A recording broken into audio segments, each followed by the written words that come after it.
All right, so we're going to start our last topic in Unit 4 of this course, and it's earthquakes.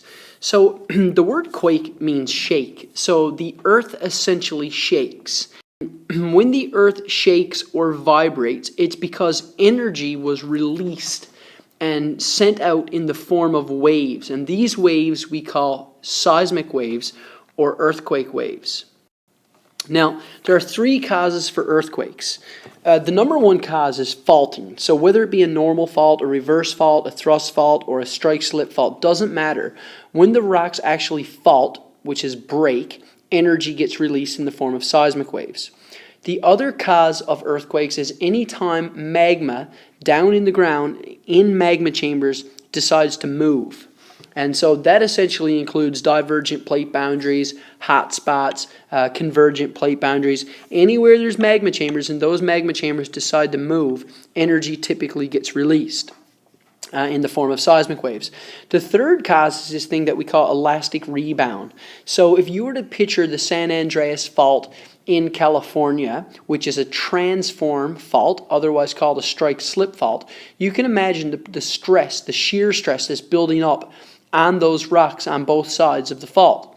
Essentially, when the rocks can't take anymore, they basically let go their elasticity and they basically move, and then they rebound to an unstressed position. So elastic rebound, which is connected to strike-slip faults, is a third cause for earthquakes. So either one of these causes, either the movement of magma or the faulting of rocks or elastic rebound, generates energy in the form of seismic waves. Those seismic waves radiate out in all directions, thereby causing the earth to quake or vibrate. So this whole idea of elastic rebound was discovered by H.F. Reed. And if you were to look in this particular diagram, as you can see in this particular location, there's a fence across the ground and you can see the fault. And there doesn't look to be any stress at all on this environment at the present time.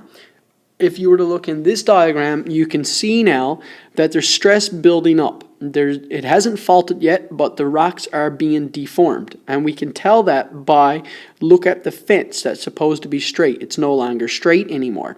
So it's getting really close to not being able to take any more stress. And in this diagram right here, number 3, rupture takes place and the rocks fault and they have movement, relative movement on both sides, and the fence breaks and snaps and moves. So we have a rupture. And you can actually measure the distance between the two fence posts to get a better understanding of the amount of offset that took place. The coolest thing is that in diagram 4 over here, the stress is gone and the rocks have successfully rebound to an unstressed position. So this is the best explanation of elastic rebound that I can give you, which is the third cause of earthquakes. Here's just a picture of the offset in this particular location right here. You can see the offset that has occurred due to movement along a fault in 1906 in the San Francisco area. So there would have been a lot of elastic rebound that occurred here at that time. You need to know the difference between two words, focus and epicenter. So anytime when somebody says there's an earthquake, the obvious question is where? And because humans live on the earth, we look at maps of the earth, everybody cares about the point on the earth's surface where the earthquake occurred. And that is called an epicenter. So the epicenter is the point on the earth's surface, but it does not represent where the energy got released.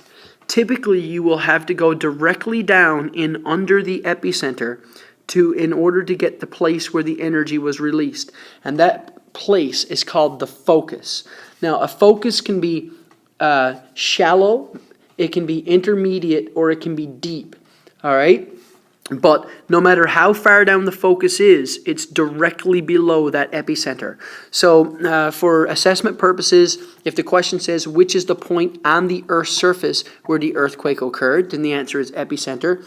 If it says which is the point below the Earth's surface where energy is released in the form of seismic waves, then they'll be talking about the focus. Now in this particular case, by the way, the cause of the earthquake is actually faulting, because it actually says right here that it was a fault. But also, if I actually did this and saw that this was the hanging wall and this is the footwall, the hanging wall went up and the angle is pretty high, so this is actually a reverse fault. So the cause of the earthquake in this particular graphic is a reverse fault. Again, here we do have fault. The problem is, and you can see the fault the whole way down through here, but there's no relative direction arrows, so I can't tell if the hanging wall went up or down. So I don't know if it's a normal or a reverse fault. Here's the point on the surface where the earthquake occurred, called the epicenter. Go directly below the epicenter and you'll get the focus, which can be shallow, intermediate, or deep. Oftentimes you will get these little tiny these little tiny earthquakes, small earthquakes, that actually come before the major earthquake, and we call these foreshocks. If you're living in an area anywhere in the world and you often experience these little small earthquakes, then that should probably be a clue that a major earthquake is going to take place, and you should probably consider relocating or at least taking safety precaution measures. Similarly, after the big earthquake is done and over with, a lot of times you will get an earthquake that follows. And they're also typically smaller in size. They can be bigger in size, but most of them are smaller in size. And they also create these little tiny earthquakes as the ground is adjusting from the major earthquake. One of the things I always point out about aftershocks, a lot of people actually die from aftershocks because they're successful in surviving the major earthquake, but then they go back into buildings that have been basically damaged due to the major quake. And a little aftershock comes along and it's probably just enough to trigger the collapse of a building, and they actually die in that building. So don't go back into any buildings after surviving a major earthquake, because you know that aftershocks will come. Here's the global distribution of earthquakes on our globe, and this is one of my favorite graphics in the entire course, because right away you can pick out where the subduction zones are. So you need to note that subduction occurs at convergent plate boundaries, and subduction is the only place where you will get intermediate and deep earthquakes. So it's the only place where you will get yellow and red earthquakes. So I'm going to take my pen, and in red, actually I'm going to do it in blue, I am going to circle the subduction zones. So we have a subduction zone here. We have a subduction zone here. By the way, this one right here is an ocean-continent collision. This one is an ocean-ocean collision.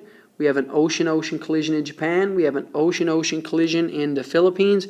We have an ocean-ocean collision in New Zealand and the Tonga Islands. We also have a ocean-ocean collision in Java. So you can easily pick out where you get SID. And if you remember from earlier in this unit, SID stands for shallow, intermediate, and deep. It's the pattern of earthquakes that we get on the surface of the earth, which signals that there is a subducting plate going down in beneath, and we called that the Benioff zone. Now, aside from convergent plate boundaries and subduction zones, the other two types of plate boundaries is transform and divergent. In both of those plate boundaries, you will only get shallow focus earthquakes. So for example, this is the San Andreas Fault, and as you can see, only blue. So as this plate goes this way and this plate goes this way, and we have a transform plate boundary, you will only get shallow focus earthquakes. Similarly, all the way down to the middle of the Atlantic Ocean, it's a divergent plate boundary. You only get blue, signaling shallow focus earthquakes. Now, a shallow focus earthquake is defined as being from the surface down to 70 kilometers. An intermediate focus earthquake is between 70 and 300 kilometers, and a deep focus earthquake is anything over 300 kilometers. So that's just putting numbers. You won't need to know that for any type of assessment. I just kind of want you to have that knowledge. This is probably the most important slide that I'm going to do right now. There's actually some synthesizing of information from earlier in the course. So when somebody says to me a convergent plate boundary, I immediately think of a subduction zone. And when I think of a subduction zone, I think of a Benioff zone. So I immediately go SID. So I know that you will get shallow, intermediate, and deep focus earthquakes in that place. Now, when a plate subducts, it melts. When it melts, it creates magma chambers. So I know the cause of the earthquakes there are moving magma. The other thing, though, with a convergent plate boundary is that you get compressional forces. Any environment that's under compression, when the rocks actually break or fault, the faults will be reversed or thrust faults. And so reverse faults and thrust faults and moving magma are the causes of earthquakes at a convergent plate boundary. For a transform, the earthquakes are only going to be shallow, and typically the only cause of earthquakes is going to be faulting and elastic rebound. There is no magma at all associated with a transform plate boundary. For a divergent plate boundary, you're also only going to get shallow earthquakes. You're going to have magma underneath the divergent plate boundary that's going to move up, come out of the ground as lava, and create new rocks. Also, with divergent, you have tension going on, and the type of fault that you get with tension is normal faults. So this is a really important slide because it basically connects the type of plate boundary to the depth of the focus to the causes behind those earthquakes.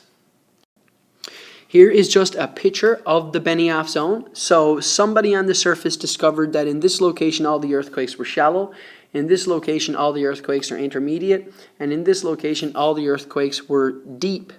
And nobody has ever seen a subducting plate, by the way, so you're just looking for proof. Shallow, intermediate, deep. S-I-D.